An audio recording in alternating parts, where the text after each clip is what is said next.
Continuing our impeachment coverage, we are joined now by Mark Yancey, who's running as a Republican for U.S. Senate against John Cornyn. He's from Dallas and is currently the chairman and CEO of Ataka International, an independent, privately held firm based in Dallas. Mark Yancey is holding a meet and greet tonight in Wichita Falls, and thanks so much for joining us. My pleasure. Thank you for having me, Daryl. You know, last night on social media, you were talking about John Cornyn and how you believe that he should come out more in support of the president throughout the entire impeachment process. Tell us a little bit about that and where you think he was falling short. Well, look, I mean, they've been trying to impeach this president since before he became president, right? So the FISA courts were abused by the Obama administration by getting a FISA warrant to surveil 4 of his individuals who were on his campaign. Those were done not once but 17 times. The Democrats have been working overtime before he was nominated in January of 2017 to extricate this guy from the Oval Office. The Democrats never thought that Donald Trump would ever see the Oval Office, and that's what the Democrats are all upset about. And frankly, Daryl, that's what this whole Ukraine is about. You know, they don't believe they can beat him at the ballot box, which I agree with that. And so they went through the Mueller situation, and that didn't win.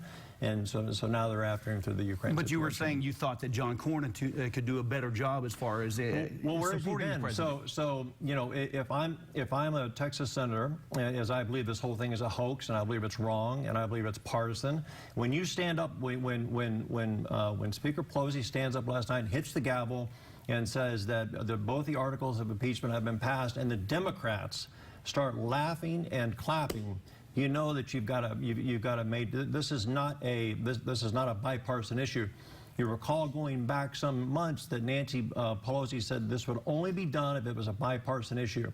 So where have both Cruz and John Cornyn, who I have to be running against, where have they been in support of our president during this whole impeachment process as Nancy Pelosi has led this charade along with Schiff and Nadler? We haven't heard anything from him. And you make a decision to run against a longtime incumbent in your own party. What do you think overall you can do much better than John Cornyn? Cornyn's doing his own damage. Listen, he's 35% approval rating in the state of Texas. I mean, look, if you worked here at NBC News and had a 30% approval rating, he wouldn't work here very long. He's a long-term incumbent that is really a registered Republican that goes back to Washington and acts like a Democrat and votes like a Democrat.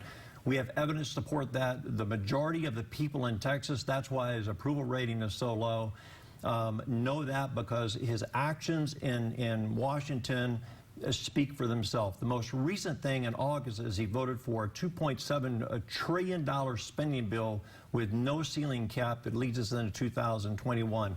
Now, I will tell you, just on top of that, we have a $24 trillion debt that's untenable, it's unmanageable. We closed the fiscal books for the federal government at the end of September with a $1 trillion deficit. Cornyn just keeps kicking the can down the road. He has no... there are a lot of conservative values associated with the Republican Party.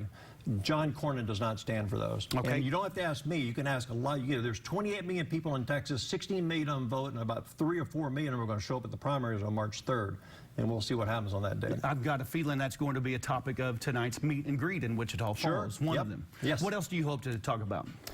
Well, listen, there's a lot of things that need to be done. There are 400 bills sitting in the Senate. Nothing's getting done. We have infrastructure that needs to be done. We have drug reform that needs to be done.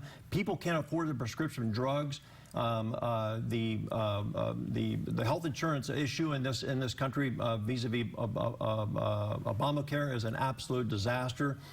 Because of the Democrats, it has not been terminated. It needs to be terminated. It needs to be repaired. We need to have the ability to go back to where we were 15 years ago, where people are underwritten for their health conditions and we get premiums down to a level where people can afford. We need to have people in Texas who can go to the drugstore and afford to buy prescription medications without going broke, or, God forbid, them getting into some serious illness where they have to go bankrupt and sell their home just to pay the hospital bill to get out of the hospital. Okay, there's the information on tonight's meet and greet. Mark Yancey, thanks so much for stopping by our studio. Thank you.